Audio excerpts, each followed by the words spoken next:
أعوذ بالله من الشيطان الرجيم بسم الله الرحمن الرحيم الحمد لله رب العالمين الرحمن الرحيم مالك يوم الدين إياك نعبد وإياك نستعين اهدنا الصراط المستقيم صراط الذين أنعمت عليهم غير المغضوب عليهم ولا الضالين آمين. In the name of Allah, the most gracious, the most merciful, Dr. William Campbell, Dr. Zakir Naik, Dr. Mazakas, Dr. Jamal Badawi, Dr. Samuel Nauman, and Mr. Sam Shamon. Distinguished guests, ladies and gentlemen, Assalamu alaikum wa rahmatullahi wa barakatuhu. Peace and blessings of Almighty Allah be upon all of you. On behalf of the organizers, the Islamic Circle of North America, I, Sayyid Sabil Ahmed, welcome all of you to this unique event, a dialogue on the topic, the Quran, the Bible in the light of science. Again, on behalf of Dr. Campbell, Dr. Zakir Naik, Islamic Circle of North America, this dialogue is being held in a spirit of friendship, understanding each other's viewpoints. A brief introduction of ICNA's activities, Islamic Circle of North America. The goals of Islamic Circle of North America are to motivate Muslims to perform their duty of being witnesses unto mankind, offering educational, training opportunities to increase the Islamic knowledge and to enhance the character. ICNA is also active in opposing immorality and oppression of all forms, supporting efforts for socio-economic justice, civil liberties in the society, strengthening the bond of humanity by serving all those in need anywhere in the world, with special focus on our neighborhood across North America. For today's unique dialogue, the two main moderators are Dr. Muhammad Naik, representing Dr. Zakir Naik, and Dr. Samuel Nauman, representing Dr. William Campbell. It is my duty to ensure a fair and proper conduct of this meeting. Therefore, we request our speakers as well as the audience to maintain due decorum for a healthy dialogue. With that, I would request Dr. Samuel Nauman to give the introduction of Dr. William Campbell. Assalamu alaikum. Thank you, Brother Sabil Ahmed. It's a pleasure and honor to be here with you this evening. And first of all, I myself, with a group of our brothers and sisters from the Christian background, really like to thank the Islamic Circle of North America and the local people who have organized this unique event. They have done a great job. They have worked very hard. And now we have come to the last moment to be here. Dr. William Campbell did his medical work in Cleveland, Ohio at Case Western Reserve University. He worked for 20 years in Morocco, where he learned Arabic. After 7 years in Tunisia, he wrote his book, Answering Dr. Maurice Bucai's. He is a convinced Christian who likes to explain the Injil or the Gospel to everyone.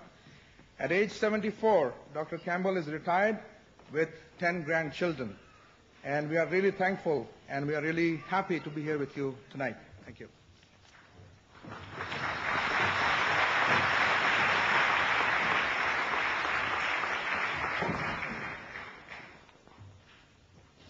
On behalf of the Islamic Research Foundation, I, Dr. Muhammad Naik, am pleased to be amongst you all, along with Dr. Zakir. It's a pleasure to be here for this unique event and have the good pleasure of having scholars like Dr. William Campbell, Dr. Jamal Badawi, Dr. Mazakas, as well as my co-colleague, Brother Dr. Samuel Naman, here with us. I, on behalf of Brother Samuel and myself, present the format for the dialogue. The format, as agreed and decided fair by both our speakers, is Dr. William Campbell would first address you for 55 minutes on the topic, the Quran and the Bible in the light of science. Then Dr. Zakir Naik, at the far end, would make his presentation for 55 minutes on the same topic. This would be followed by a response session in which Dr. Campbell would respond to the matter presented by Dr. Zakir for 25 minutes, followed by Dr. Zakir too responding for 25 minutes to the matter presented by Dr. Campbell. Lastly, we would have the open question and answer session in which the audience may pose questions to each speaker alternately on the question mics provided in the auditorium. After the mics questions are handled, we would allow questions on index cards to be provided by volunteers in the aisles and in the order selected at random by the coordinators and the advisors to each of the speakers. Ladies and gentlemen, to address you today, Dr. William Campbell.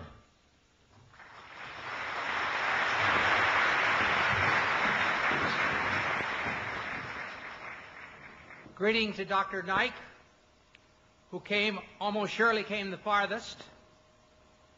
Greeting to Sabil Ahmed and Mohammed Naik. And greeting to the organizing committee. Calling this the ultimate dialogue is a bit of an exaggeration, but it is good advertising. And greetings to you, the audience. I'd like to also bring greetings in the name of Yahweh, or better known as Jehovah, the great Creator God who loves us. I wish to start by speaking about words. Tonight we are going to speak about the words of the Bible and the words of the Quran. The scholars of modern linguistics tell us a word, a phrase, or sentence means what it meant to the speaker and the person or crowd of people listening.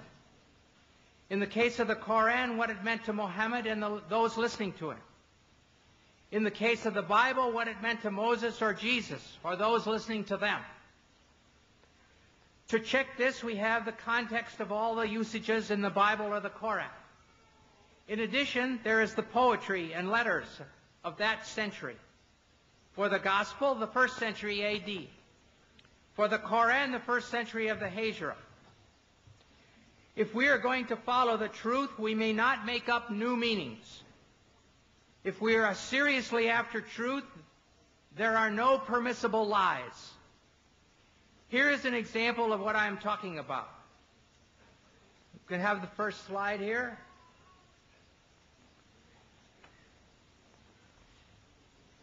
This is talking about two dictionaries that I have in my home, one from 1951 and 1991.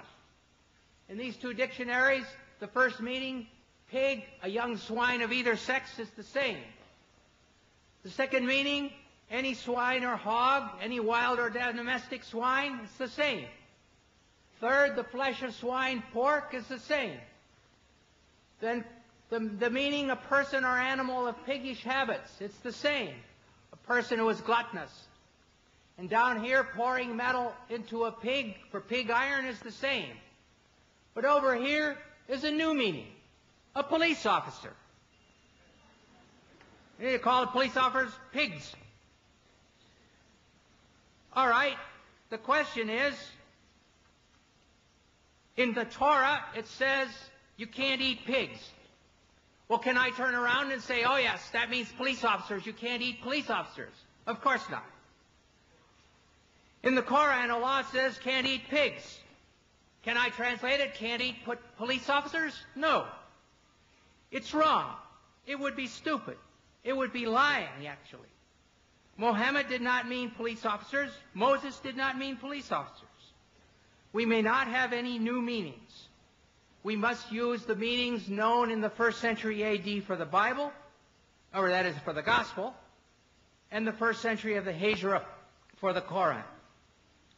Now let us look at what the Quran says about embryology.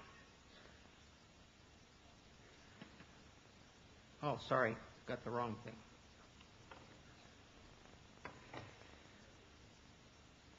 It has been said that the idea of the embryo developing through stages is a modern one, and that the Quran is anticipating modern embryology by depicting differing stages. In a pamphlet entitled Highlights of Human Embryology by Keith Moore, Dr. Moore claims the realization that the embryo develops in stages in the uterus was not discussed or illustrated until the 15th century.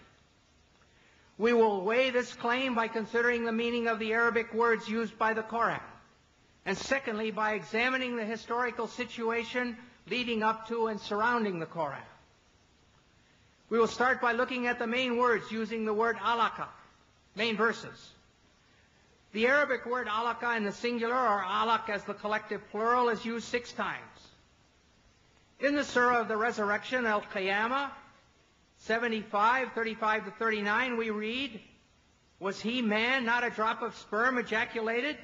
Then he became alaka, and God shaped and formed and made of him a pair, the male and the female." In the Surah of the Believer, Al-Mu'min, 40:67, it says, "He it is who created you from dust, then from a sperm drop, then from a leech-like clot, alaka, then brings you forth as a child, that perhaps you may understand." In the Surah of the Pilgrimage, Al-Hajj 22:5, it says, "O mankind, if you have doubt about the resurrection, consider that we have created you from dust, then from a drop of seed, then from a clot, alaka, then from a little lump of flesh, shapely and shapeless." And finally, the fullest treatment is in the Surah of the Believers, Al-Mu'minun, 23:12 to 14, which reads, "Verily, we created man from a product of wet earth, then placed him as a drop of seed in a safe lodging. Then we fashioned the drop a clot, alaka, and of the clot we fashioned a lump, and of the lump we fashioned bones, and we clothed the bones with meat. Then we produced it as another creation." And here you have the stages according to the Quran. Nutfa, sperm. Alaka, clot. Mudaga, piece of meat. Adam, bones. And the 5th stage, dressing the bones with muscles. Over the last 100+ years, this word alaka has been translated as follows. There's 10 translations here. I'm not going to read them all. 3 are in French, where it says un gommot de sang, or a clot of blood. 5 versions are English, where it's either clot or leech-like clot. 1 version is in Indonesian, at the bottom there, Sigampal Dara, lump of or clot of blood. And the last one is Farsi, Khun Basta, a clot of blood. As every reader who has studied human reproduction will realize, there is no stage as a clot during the formation of a fetus. So this is a very major scientific problem. In the dictionaries of Wer and Abdanur, the only meanings given for alaka in this feminine singular are clot and leech. And in North Africa, both of these meanings are still used. Many patients have come to me to ask for a clot to be removed from their throat. And many women have come to me and told me their period didn't come. When I say, "I'm sorry, I can't give you medicine to bring your period because I believe that's a baby," they would say, "Mazel dim, it's still blood." So they were understanding these ideas of the Quran. Lastly, we must consider the first verses which came to Muhammad in Mecca. These are found in the 96th surah called alaq, clots, from the very word that we're studying. In 96:1-2 we read, "Proclaim, in the name of your Lord who created man from alaq." Here the word is in the collective plural. This form of the word can have other meanings because alaq is also the derived verbal noun of the verb alika. The verbal noun usually corresponds to the gerund in English, as in the sentence, swimming is fun. Therefore, we could expect it to mean hanging or clinging or adhering. But the 10 translators listed above have all used clot, or congealed blood, in this verse too. In spite of the number and qualifications of these translators who use the word clot, the French Dr. Maurice Bucaille has sharp words for them. He writes, "What is more likely to mislead the inquiring reader is once again the problem of vocabulary. The majority of translations describe, for example, man's formation from a blood clot. A statement of this kind is totally unacceptable to scientists specializing in the field.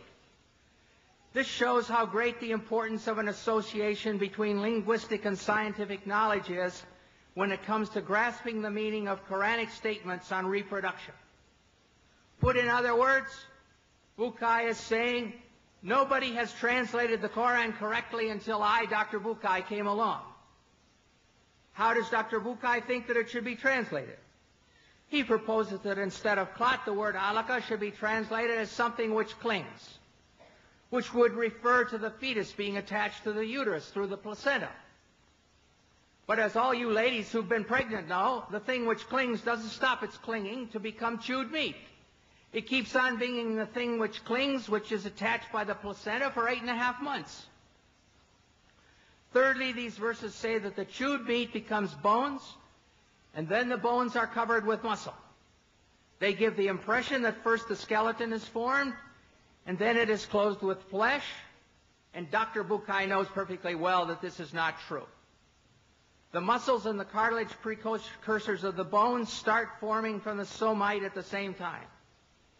At the end of the 8th week, there are only a few centers of ossification started, but the fetus is already able to make muscular movement.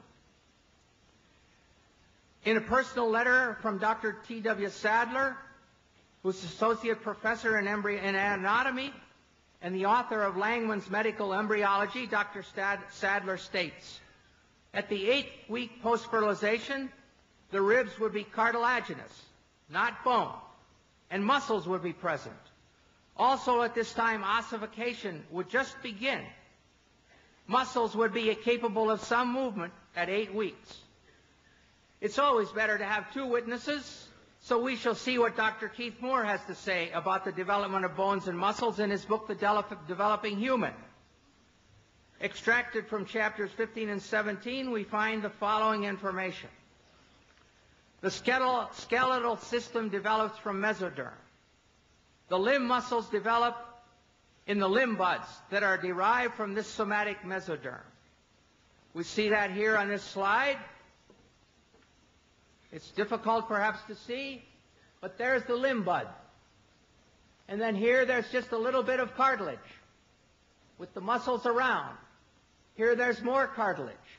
And this is the whole the bones are formed and in the form of bones, but it's all cartilage. No bones yet.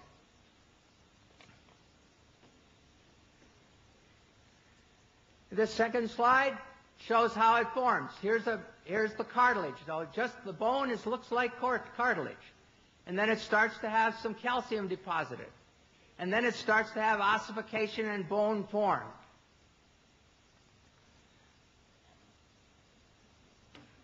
As the bone models form, I want to go back to this. As the bone models form, myoblasts develop a large muscle mass in each limb bud, separating into extensor and flexor muscles. In other words, the limb muscles develop simultaneously from the mesenchyme surrounding the developing bones. So there's the cartilage, and here are the muscles developing around the cartilage. During a personal conversation with Dr. Moore, I showed him Dr. Sadler's statement, and he agreed that it was absolutely valid. Conclusion. Dr. Sadler and Dr. Moore agreed. There is no time when calcified bones have been formed and then the muscles are placed around them. The muscles are there several weeks before there are calcified bones, rather than being added around previously formed bones as the Quran states. The Quran is in complete error here. The problems are far from being solved. Let us return to alaka. Dr. Moore also has a suggestion. He says another verse in the Quran refers to the leech-like appearance and the chewed-like stages of human development. From this definition, Dr. Moore has gone ahead to propose that a 23-day embryo, 3 millimeters long, that's 1/8 of an inch. I can hardly put my fingers that close together without touching. This is Carnegie Stage 10, shown on the inside cover of Moore's book. This is the beginning. And here's the sperm entering the egg. So that's stage 1. Comes down here to stage 6 in the 2nd week. And here's the 3rd week. And there's stage 10, and here's day 23. And this is what Dr. Moore wants to say looks like a leech. If we look further, though, and look at the X-ray, here's day 22, and the backbone is still open. And when we look at day 23, the backbone is open there, and it's open there, and the head is wide open. It doesn't look like a leech at all. And if you keep on, and this is a diagram of it. The head is open, the rostral neuropore. And finally, this diagram shows there is the 20-day embryo. It's got a yolk sac. It's got an umbilicus. It doesn't look like a leech at all. The problem, the great problem with these new definitions for the word alaka is that no confirming examples have been provided from the Arabic used in the centuries surrounding the Hijra. The only way to establish the meaning of the word is by usage. The only way to establish whether the singular form alaka can mean a 3-millimeter embryo or the thing that clings is to bring sentences demonstrating this usage from the literature of the Arabs of Mecca and Medina close to the time of Muhammad, especially from the language of the Quraysh. This will not be an easy task, because much work has already been done on the clear Arabic of the Quraysh. The early Muslims understood intuitively the need to know exactly what the Quranic words mean, and for this reason they made comprehensive studies of their language and poetry. Hamza Boubacar, former rector of the main mosque in Paris, brought up this subject at a conference on the one God in Montpellier in 1985. He posed the question to the audience: has the comprehension of the text of the Quran known at the time of Muhammad remained stable? And his answer was, ancient poetry shows that it has. We can only conclude, if the verses which bring spiritual comfort and hope to Muslims have remained stable, then the scientific statements embedded in those verses must also be accepted as stable, unless new evidence can be brought forward. This is especially important since some of the verses say that this information is a sign. The Surah of the Believer, as we saw above, says, He it is who created you from dust, then from a sperm drop, then from a clot, alaka, that perhaps you may understand. And in the Surah of the Pilgrimage, he said, O mankind, if you have doubt about the resurrection, consider. Therefore, the question must be asked. If it was a clear sign to the men and women of Mecca and Medina, what did they understand from the word alaka, which would lead them to faith in the resurrection? The answer. We are going to examine the historical situation leading up to the time of Muhammad to see what Muhammad and his people believed about embryology. We will start with Hippocrates. According to the best evidence, he was born on the Greek island of Kos in 460 BC. And he has stages. His stages are as follows.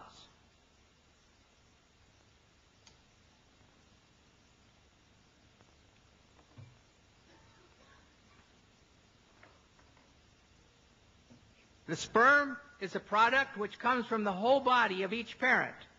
Weak sperm coming from the weak parts, and strong sperm from the strong parts.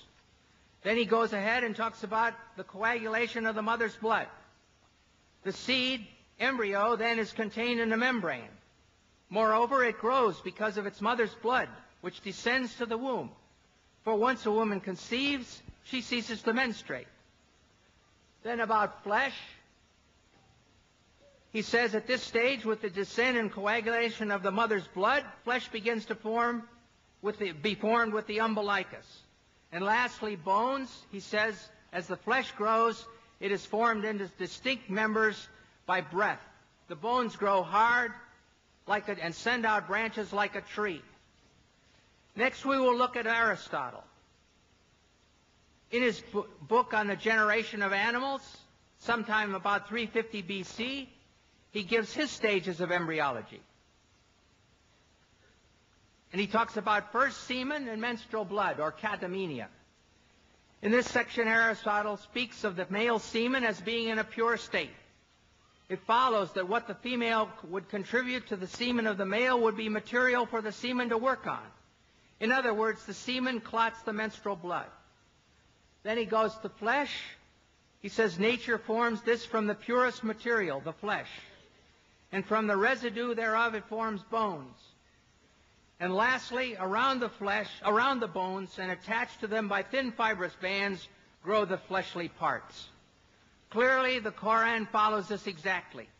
Sperm clotting the menstrual blood, which forms meat, then the bones are formed, and lastly, around about the bones grow the fleshly parts. Next, we will consider Indian medicine. The opinion of Charaka in 123 AD and Susruta is that both the male and female contributed seed. The secretion of the male is called the sukra, semen. The secretion of the woman is called artava, or sanita, blood. And it is derived from the blood by way of food, by way of blood. Here we see that in the medicine of India, they too had the idea that the child was formed from semen and blood. Now we shall look at Galen. Galen was born in 131 AD in Pergamum, modern Bergama in Turkey. Galen says, on semen, the substance from which the fetus is formed is not merely menstrual blood, as Aristotle maintained, but menstrual blood plus the two semens. The Qur'an agrees with Galen here when it says in Surah 76:2, "We created man from a drop of mingled sperm." Now we'll look at the Galen stages. Galen also taught that the embryo developed in stages. The first is that in which the form of the semen prevails. The next stage is when it has been filled with blood, and heart and brain and liver are still unarticulated and unshaped. This is the period that Hippocrates called fetus. The Quranic Surah 22:5 reflects this saying. Then out of a morsel of flesh, partly formed and partly unformed. And now the third period of gestation has come. Nature caused flesh to grow on and around all the bones. We saw above that the Qur'an agrees with this. In Surah 23:14, where it says, "And we clothe the bones with meat." The fourth and final period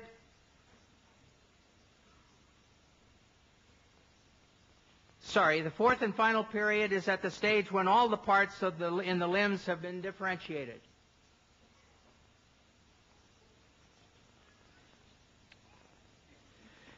Galen was so important in medicine that just about the time of the Hijra, 4 leading medical men in Alexandria, Egypt, decided to form a medical school, using 16 books of Galen as the basis of the studies. This continued up to and including the 13th century. We must now ask ourselves, what was the political, economic, and medical situation in Arabia at the time of Muhammad? From the Hadramaut in Yemen, the caravans of the spice trade passed north through Mecca and Medina and then reached into all of Europe. In North Arabia, in about 500 AD, the Ghassanids took over, and by 528, they controlled the Syrian desert over to the outskirts of Medina. Syriac, a form of Aramaic related to Arabic, was their official language. As early as 463, the Jews translated the Torah and Old Testament from Hebrew into Syriac. The British Museum has a copy. This made it available to the Ghassan, who were Christians, and to the Jewish tribes in Arabia. During this time, Sergius al-Rasaini, who died in Constantinople in 536, one of the earliest and greatest translators from Greek into Syriac, translated various works on medicine, including 26 works of Galen. This made them available in the kingdom of Khosrow I in Persia and to the Ghassan tribe whose influence extended to the outskirts of Medina. Khosrow I, Arabic Kisra, king of Persia, was known as Khosrow the Great. His troops conquered areas as far away as Yemen, and he also loved learning and started several schools. The school of Jundi Shapur became, during Khosrow I's long reign of 48 years, the greatest intellectual center of the time.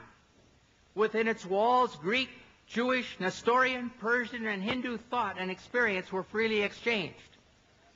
Teaching was done largely in Syriac, from Syriac translations of Greek texts. This meant that Aristotle, Hippocrates, and Galen were readily available when the medical school at Jundi Shapur was operating during his reign. The next step was that the conquering Arabs compelled the Nestorians to translate their Syriac texts of Greek medicine into Arabic. The translation from Syriac to Arabic was easy, as the two languages had the same grammar. Concerning the local medical situation during Muhammad's life, we know there were physicians living in Arabia during this period. Harith bin Khalada was the best educated physician trained in the healing arts. He was born about the middle of the 6th century at Taif, in the tribe of Bani Thaqif. He traveled through Yemen and then Persia, where he received his education in the medical sciences at the great medical school of Jundi Shapur, and thus was intimately acquainted with the medical teachings of Aristotle, Hippocrates, and Galen. Having completed his studies, he practiced as a physician in Persia, and during this time he was called to the court of King Khosrow, with whom he had a long conversation. He came back to Arabia about the beginning of Islam and settled down at Taif.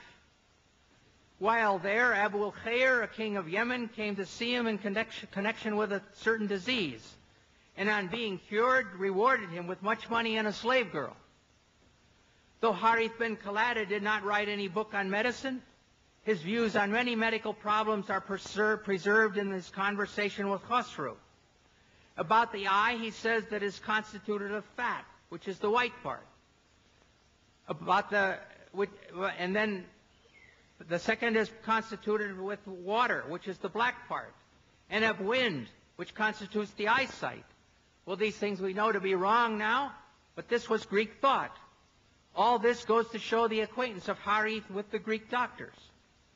Summarizing the situation in a few words in his book, Histoire de la Médecine Arabe, Dr. Lucien Leclerc writes, Harith bin Khalada studied medicine at Jundi Shapur, and Muhammad owed to Harith a part of his medical knowledge.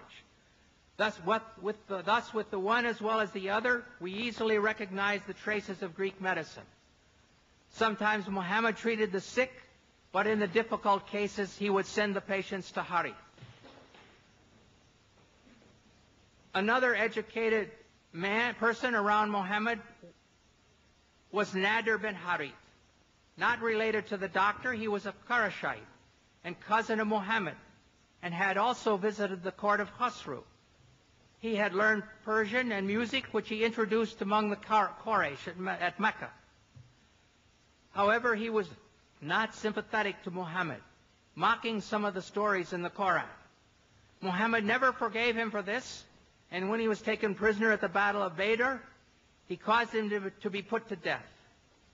In summary, we see that 1. Arabs living in Mecca and Medina in 600 had political and economic relations with people from Ethiopia, Yemen, Persia, and Byzantine. A cousin of Muhammad knew Persian well enough to do his musical studies in it. 3. The Ghassan tribe, which ruled the Syrian desert over to the gates of Medina, used Syriac, one of the main languages used to teach medicine in Jundi Shapur, as their official language. An ill king of Yemen came to Taif to consult the physician Harith bin Khalada, who had been trained where? At Jundi Shapur, the best medical school in that world, and to whom Muhammad sometimes sent patients. 5. During Muhammad's lifetime, a new medical school was established in Alexandria, using the 16 books of Galen as their texts. This all shows that there was ample opportunity for Muhammad and the people around him to have heard of the embryological theories of Aristotle, Hippocrates, and Galen when they went to seek treatment from Harith ben Khalada and other local doctors. Thus, when the Quran says in the late Meccan Surah of the Believer, 40:67, He it is who created you from dust, then from a sperm drop, then from a leech-like clot, that perhaps you may understand. And then in the Surah of the Pilgrimage, O mankind, if you have doubt about the resurrection, consider what we have created, that we have created you from dust. It is correct for us to ask again, what were they to understand? What were they to consider? And here are the Quranic stages again. Nutfa sperm, alaka clot, mudagha piece of meat, adam bones, and 5 dressing the bones with muscles. The answer is very clear. They were understanding and considering that which was common knowledge, the embryological stages as taught by the Greek physicians. I don't mean that Muhammad's listeners all knew the names of the Greek physicians, but they knew the embryological stages of the Greek physicians. They believed that the male sperm mixed with the female menstrual blood to cause it to clot, and this became the baby. 2, they believed there was a time when the fetus was formed and unformed. 3, they believed the bones formed first and then were covered with muscle. Allah was using that common knowledge as a sign encouraging the listeners and readers to turn to Him. The trouble is that this common knowledge was and is not true. Arab physicians after Muhammad. We must now look at 2 well-known physicians from the period after Muhammad. Obviously, they had no effect on the Quran, but they demonstrated that faith in the embryological ideas of Aristotle, Hippocrates, and Galen continued among the Arabs right up to the 1600s. If the correct translation of alaka is leech-like substance, as modern Muslims like Shabir Ali claim, there is no place where these post-Quranic doctors said so.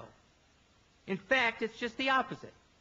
The ideas of these Greek physicians were being used to explain the Quran, and the Quran was quoted to enlighten the meaning of the Greek physicians. The human being takes its origin from 2, this is speaking about Ibn Sina, or Avicenna. The human being takes its origin from 2 things. The male sperm, which plays the part of factor. The female sperm, first part of the menstrual blood, which provides the matter. Thus we see that Ibn Sina gave the female semen exactly the same role that Aristotle had assigned to the menstrual blood. It is difficult to overstate the importance of Ibn Sina as a scientific and philosophical authority for the pre-modern Europeans. Then we're going to look at Ibn Qayyim al-Jawziyah. Ibn Qayyim took full advantage of the agreement between Quranic revelation and Greek medicine. This is not very clear, probably, but the Hippocrates is in purplish, and the Quran is in bold type, green, and the Hadith is in purple, and commentaries are in red, and his own thoughts in sort of a blue-green. So it starts out, he says, Hippocrates said in the 3rd chapter of Kitab al-Jinnah, the semen is contained in a membrane, and it grows because of the blood of its mother, which descends to the womb. Some membranes are formed at the beginning, others after the 2nd month, and others in the 3rd month. And this phrase about the blood descending to the womb, we saw it when we looked at Hippocrates' slide. That is why God said, here the Quran is mentioned, He creates you in the womb of your mothers by one formation after another in 3 darknesses. That's Quran 39:6. Then He gives His own ideas. Since each of these membranes has its own darkness, when God mentioned the stages of creation and transformation from one state to another, He also mentioned the darknesses of the membranes. Most commentators explain, and here are the words of the commentators, it is the darkness of the belly, and the darkness of the womb, and the darkness of the placenta. In a second example, we read, Hippocrates said, the mouth opens up spontaneously, and the nose and ears are formed from the flesh. The ears are opened, and the eyes, which are filled with a clear liquid. The prophet used to say, I worship Him who made my face and formed it and opened my hearing and eyesight, and so forth. Here we look at Hippocrates again, And there in the second stage is the same thing we just read. Ibn al-Qayyim is quoting Hippocrates and speaks of the mother's blood descends around the membrane. He could do this, as we have seen, because the educated people of Muhammad's time were familiar with Greek medicine. However, what is important for us here today to realize is that there is no place where the Quran corrected Greek medicine. There is no place where Ibn Qayyim was shouting, "Hey, you guys, you've got this all wrong. The correct meaning of alaka is that which clings or leech-like substance." On the contrary, Ibn Qayyim was demonstrating the agreement between the Quran and the Greek medicine, their agreement in error. A final witness is the commentary of Baidawi in 1200 AD. Here we have the commentary. We have the Quran here. We have his commentary, and here it's been translated. And he says, then from alaka, a piece of solid blood is his explanation of alaka. Alaka is underlined. That's from the Quran. And here's his explanation, a piece of solid blood. Then he goes on, then from a piece of meat from the Quran. A piece of meat originally as much as can be chewed, and so forth.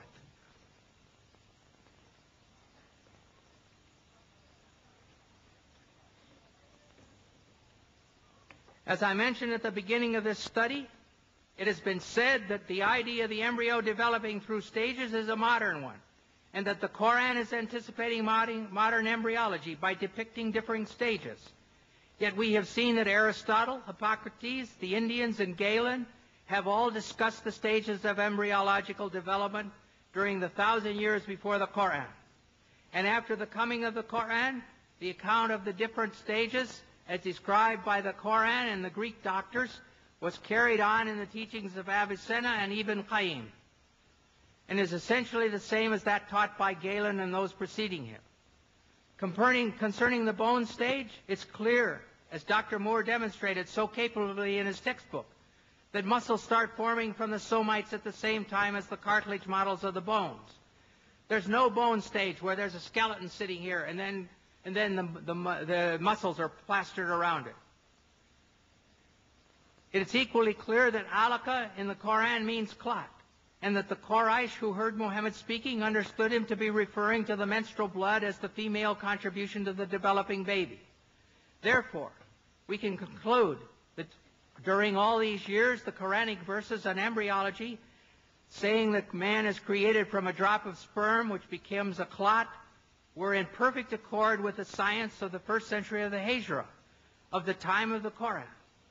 But when compared with the modern science of the 20th century, Hippocrates is in error, Aristotle is in error, Galen is in error, and the Quran is in error. They are all in serious error.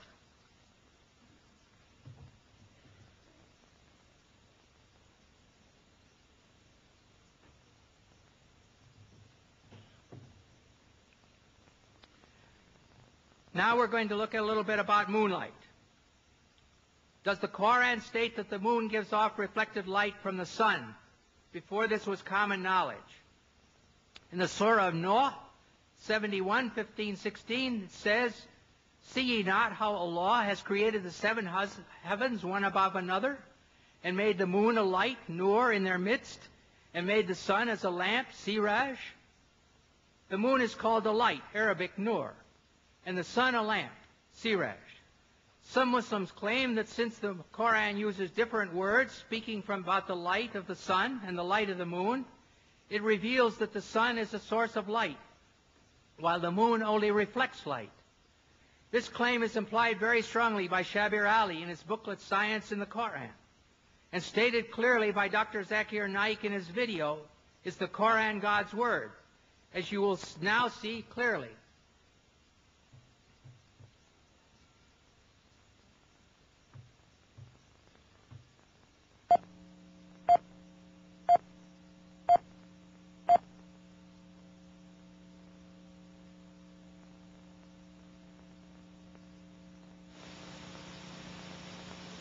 The light that we have, the light that we obtain from the moon, where does it come from? So he will tell me that previously we thought that the light of the moon was its own light. But today, after science has advanced, we have come to know that the light of the moon is not its own light, but it's a reflected light of the sun. I will ask him a question. That it is mentioned in this Quran, in Surah Al-Furqan, chapter number 25, verse number 61. Blessed is he who has created the constellations and placed therein a lamp and a moon which has reflected light. The Arabic word for moon is qamar. And the light described there is munir, which is borrowed light, or nur, which is a reflection of light. The Quran mentions that the light of the moon is reflected light. You say you discovered it today. How come it's mentioned in the Quran 1400 years ago? We will pause for a time. He won't reply immediately. And then may say, maybe it's a fluke. I don't argue with him. For sake. Near the end of the video, we heard Dr. Naik explain the Arabic word for moon is qamar, and the light described there is munir, which is borrowed light, or nur, which is a reflection of light. Please do not forget what he said. Munir is borrowed light, and nur is reflected light. Not only is this claimed to be a statement in keeping with scientific truth, but it is also claimed to be scientifically miraculous, since this was supposedly only discovered relatively recently. It is correct that the moon does not emit its own light, but only reflects the light of the sun. But this was known already almost 1,000 years before Muhammad. Aristotle, in about 360 BC, discussed knowing that the earth was round by its shadow on the moon. He could only speak of the earth's shadow crossing the moon if he knew that moonlight is reflected light. If you still insist that this is a miracle of scientific knowledge, then we must ask ourselves, do the Quranic words themselves support this claim? Siraj. First we shall look at Siraj. In Surah Noah, which was read above, in Surah Al-Furqan 2561, it is simply lamp, referring to the sun. In Surah An-Naba 78:13, Sirajan Wahjan means a dazzling lamp, again indicating the sun. The words nur and munir come from the same Arabic word, root. The word munir is used 6 times in the Quran. 4 times, Surahs Al-Imran 3:184, Al-Hajj 22:8, Luqman 31:20, and Fatir 35:35. It is the phrase Kitab al-Munir, which Yusuf Ali translates as a book of enlightenment. And Pickthall uses the scripture-giving light. Clearly, this indicates a book which is radiating the light of knowledge. Nothing about reflection. Nur. It says in Surah Noah 71:16 and Yunus 10:5 that Allah made the moon a light. Thus we find that the Quran says that the moon is a light, and it never says that the moon reflects light. Moreover, in other verses, the Quran says that Allah is a nur, a light. Surah An-Nur 24:35, one of the most beautiful passages in the Quran, reads, Allah is the light, nur of the heavens and the earth. The parable of his light is as if there was a niche, and within it a lamp, the lamp enclosed in glass, the glass as it were a brilliant star, and so forth. Thus we see that the word nur is used for both the moon and Allah. Are we going to say that Allah gives off reflected light? I think not. But if you continue to insist that nur, used for the moon, means borrowed or reflected light, and we saw above that Allah is the light, nur of the heavens and the earth, what is the source of this light? Siraj, of which Allah is only a reflection. Think about it. If Allah is named nur or reflected light, who or what is the Siraj? Well, the Quran tells us who the Siraj is. But the answer will shock you. In Surah Al-Ahzab 33, 45, 46, we find, O Prophet, truly we have sent thee as a witness, a bearer of glad tidings and a warner, and as a lamp spreading light. Here it says that Muhammad is the lamp spreading light. In Arabic, it is wasirajan muniran. Linguistically and spiritually, this is the end of the discussion. Linguistically, siraj and the adjective munir are used together for the same shining thing, the person Muhammad. It's clear munir does not mean reflected light in this verse or in any other verse. It means shining. The people of Muhammad's time understood that the moon was shining, and they were right. Just as the people of Moses' time understood that the sun was the greater light and the moon the lesser light, and they were right. But if you insist that the Arabic words nur and munir mean reflected light, then based on the use of these words in the Quran, Muhammad is like the sun and Allah is like the moon. Does Dr. Naik really want to say that Muhammad is the source of light and Allah is only his reflection? Why are these so-called scientific claims made which no Muslim can support if he makes a serious study of his own Quran? In a dialogue like tonight, it makes honest discussion very difficult, almost impossible. Let us go on and look at the water cycle. Some Muslim authors claim that the Quran shows pre-scientific knowledge of water cycle. What is the water cycle? Here in this slide, you see 4 steps. The first step is evaporation. The water evaporates from the seas and the earth. Second step, it becomes clouds. Third step, it gives rain. And fourth, this rain causes the plants to grow. This is all very straightforward, and everybody knows 2, 3, and 4. Even if they live in a town, they know that clouds come and rain comes and their flowers grow. But what about step 1? The evaporation. You can't see it. It's difficult. And the Quran does not have step 1.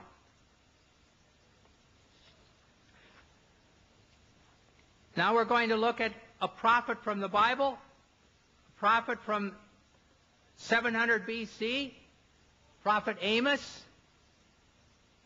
And he writes, "He who made the Pleiades and Orion, who turns blackness into dawn and darkens day into night, and then who calls for the waters of the sea," stage 1, "and pours them out over the face of the land," stage 3.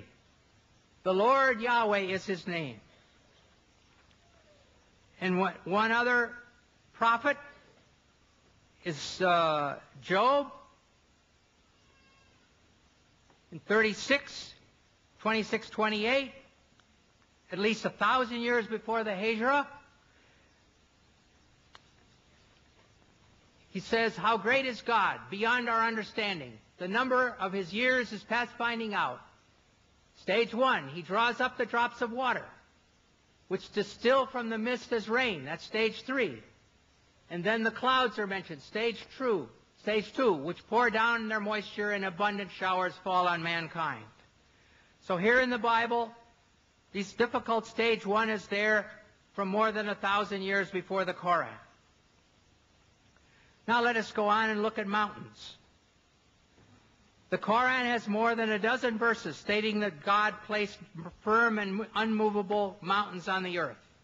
And in some of these verses, the mountains are listed as either a blessing for believers or a warning for the unbelievers. One example of this is found in the Surah Luqman, 31, 10, 11, where the mountains are one of 5 warnings. It says, He has created the heavens. Says He has created the heavens without supports that you can see, and has cast El-Ka onto the earth firm mountains, Rawasiya, lest it should shake with you. In the prophets, the Anbiya, 21:31, as one of 7 warnings, we read, "And we have set on the earth firm mountains, lest it should shake with them." Finally, in the Nahl 16:15, says, "And He has cast El-Ka onto the earth firm mountains, Rawasiya, lest it should shake with you." We see then that the believers and unbelievers are told that Allah has done this great thing.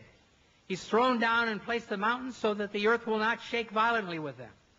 Therefore, we must ask ourselves, what did they understand? In the next 2 verses, another picture is given. The news, An-Naba 78:6-7. "Have we not made the earth an expanse and the mountains as stakes, al-jibala otadan, as those used to anchor a tent in the ground. And then the overwhelming, al-ghashiyah, 88, 17, 19. Do they, the unbelievers, not look at the mountains, al-jibal, how they've been pitched like a tent? Here men are told that the mountains are placed as tent pegs.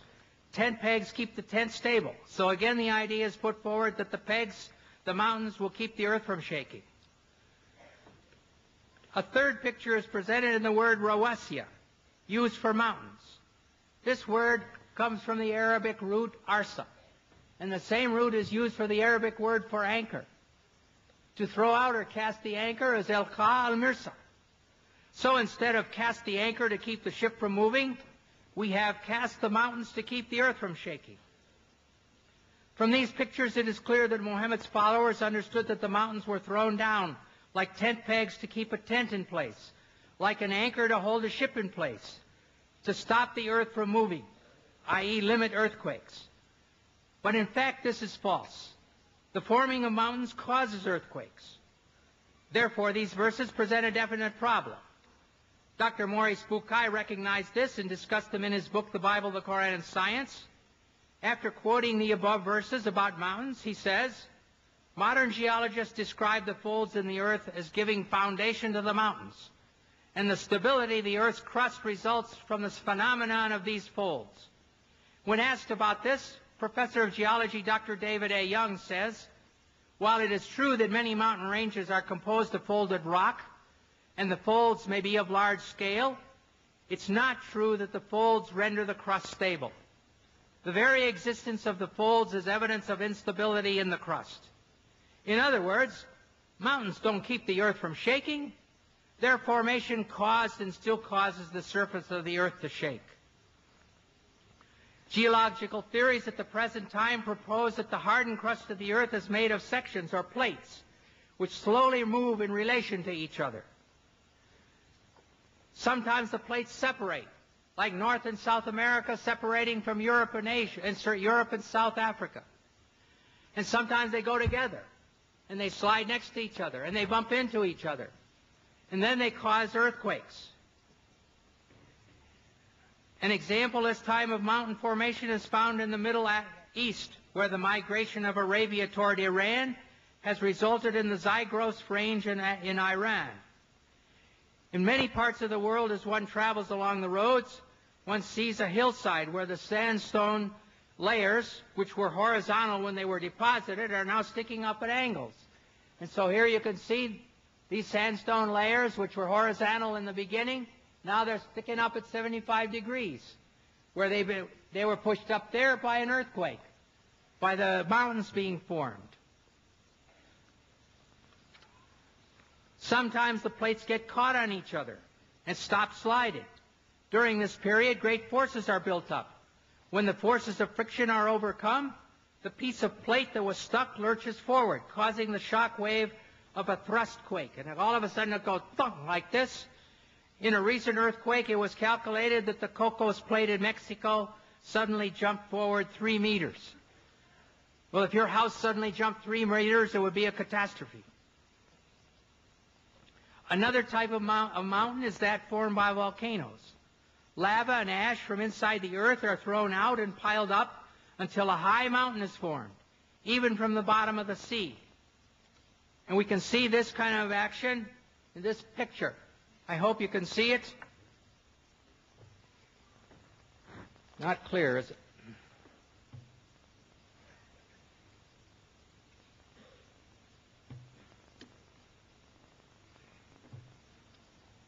The ocean crust is right here, and the continental crust is there, and the oceanic crust is going down under the continental crust, and mountains have been formed here. Here's a volcano, and here is the magma or the molten rock going up through the volcano. And here's another volcano with magma going up.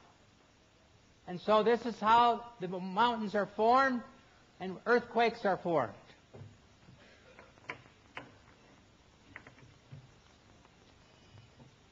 In the case of some igneous mountains, molten rock intrudes into the throat of a volcano's opening and cools, form a relatively dense intrusion, which extends below the surface of the Earth. So if this got stuck and sealed, then it would be like a plug. However, it's not a root. It does not bear the weight of the mountain. It's really a plug. Therefore, on occasion, pressure builds up under the plug, and the volcano explodes, as happened in the South Pacific at Krakatoa in 1883, when the whole island was blown away. And it happened in Mount St. Helena in our days, when the mountain was blown away. We can conclude from this information that mountains were formed originally with movement and shaking, and that now, in the present, earthquakes are caused by their continued formation. When the plates buckle over each other, there are earthquakes. When the volcanoes erupt, there can be earthquakes. However, it is clear that the followers of Muhammad were understanding these verses to say that Allah threw the mountains down as a tent pegs or anchors to keep the earth from shaking.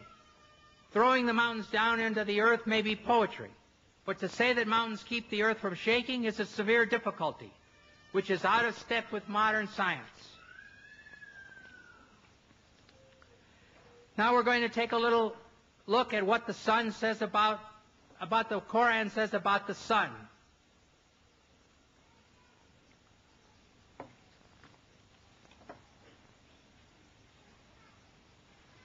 In the Surah of the Kahf, 1886, it says, until when Zul Qarnayn, that's Alexander the Great, reached the setting of the sun, he found it set in a spring of murky water. I'm sorry. In 20th century science, the sun does not set in a spring of murky water. And then in the criterion, Al-Furqan 25:45-46, it says, hast thou not turned thy vision to thy Lord, how he prolongs the shadow? If he willed, he could make it stationary. Then do we, God, make the sun its guide. What about this? If you think of the sun overhead, you have no shadow or a little tiny shadow. And then as the sun goes down, your shadow gets longer on the other side. Well, the sun is stationary in relation to the earth. It's not what causes the shadow to shift. The rotating earth guides the shadows. So if you demand 20th century accuracy, the surah should say the rotating earth causes the shadows to change. I will look at a different subject, Solomon's death. Whether this is science, I don't know. Maybe sociology. Solomon's dead. He's propped up on his staff. Says the jinns worked for him as Solomon desired. Then when we decreed death upon Solomon, nothing showed them his death except a little creeping creature of the earth, which gnawed away his staff. And when he fell, the jinns saw clearly how, if they had known the unseen, they would not have continued in the humiliating penalty of work. So here's Solomon. He's dead. He's propped up on his staff, like a Waqf in Morocco, overseeing only a road gang. And no cook comes to ask him for what he wants for dinner. And no general comes for orders. And none of his nobles come to say, let's go hunting. No one notices. I'm sorry. I do not believe this story. And it won't fit 20th century sociology or 7th century sociology, where the king would never be left alone like that. Now finally, let us look at milk.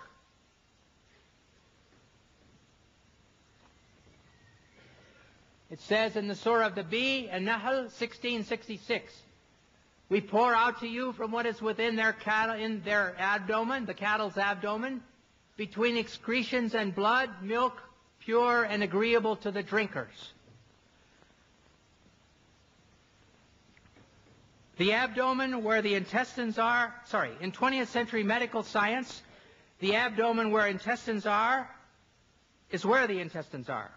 The mammary glands are under the skin. In humans, they're under the skin here.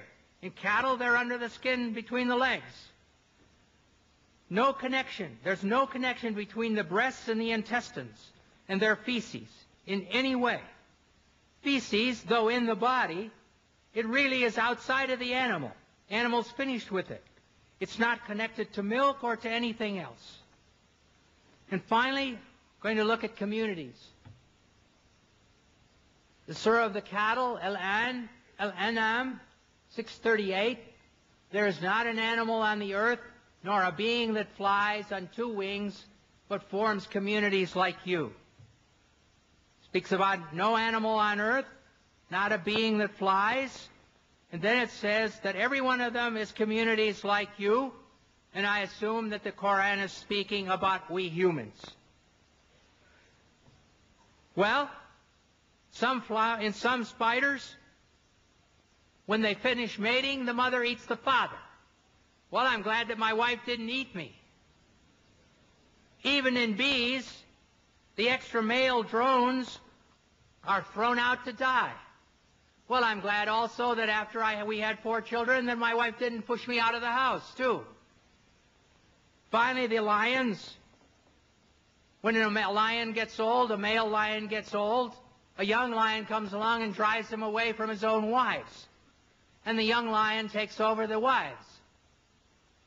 But what he does with the cubs of the old lion, he kills them all. So I do not think that this sentence is true. All of the communities and all of the animals do not live in communities like us. In conclusion, it is clear that the Quran has many scientific errors. As a generality, the Quran mirrors and reflects the science of its time, the science of the 7th century A.D. We came here to seek truth. I've done my best to present valid information. If you want to see all the references, my book, The Quran and the Bible in the Light of History and Science, is for sale outside that door at a bargain price tonight. May the God of all truth guide you. Thank you.